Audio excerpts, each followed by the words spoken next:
Greetings, I'm Dave Gilmore, and this is Design Intelligence. Over this year, I've encountered a few people currently serving in secondary leadership roles who earnestly desire to become the primary leaders in their firms. They've sought my advice about advancement. They are eager to present their position when opportunities are present. They're the first to respond in a collective gathering when senior leaders are in attendance.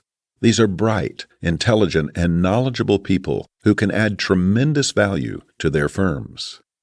I've interacted with these folks on multiple occasions as I travel across the globe and am honored they seek my advice. In every interaction, each is pretty open about their ambition to take more heightened leadership roles. You may be thinking, "Oh, I know where this is going. I bet he's going to share his corrective words to these overly ambitious people." Well, not particularly.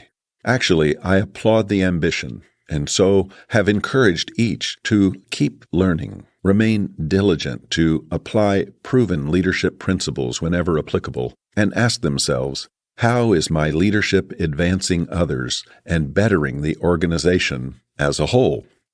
What I've been pondering in these interactions is more what's behind the obvious scenes, the context each of these is daily operating within.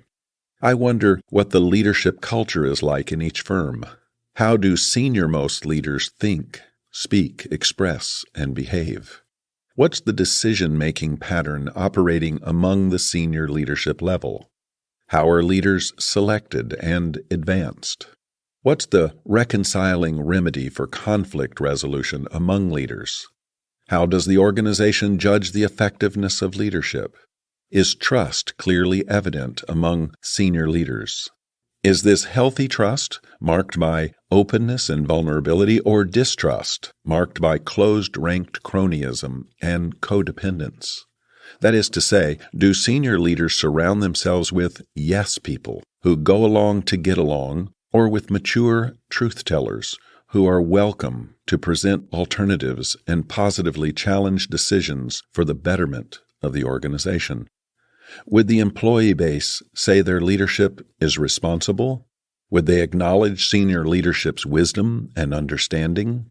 Honestly now, what would the employees state as the primary attributes or marks of their current senior leaders?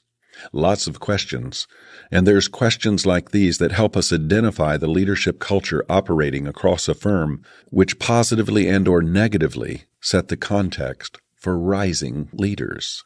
It is more often than not that rising leaders are dissatisfied with the leadership culture of the firm and desire to positively change it.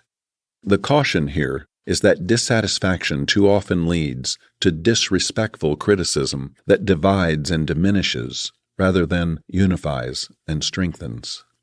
Such dissatisfaction, though sincere and heartfelt, is often myopic, blind to the larger context, history, and themes driving current senior leadership outcomes. So, what to do? As always, seeking understanding is the best place to begin. Start with examining your own ambitions to understand what's driving you. Is it really for the betterment of the organization, the best for the most? Come alongside senior leadership, get to know them, learn what makes them effective and ineffective, and then you can better direct dissatisfaction towards understanding-centric changes. What kind of leader are you?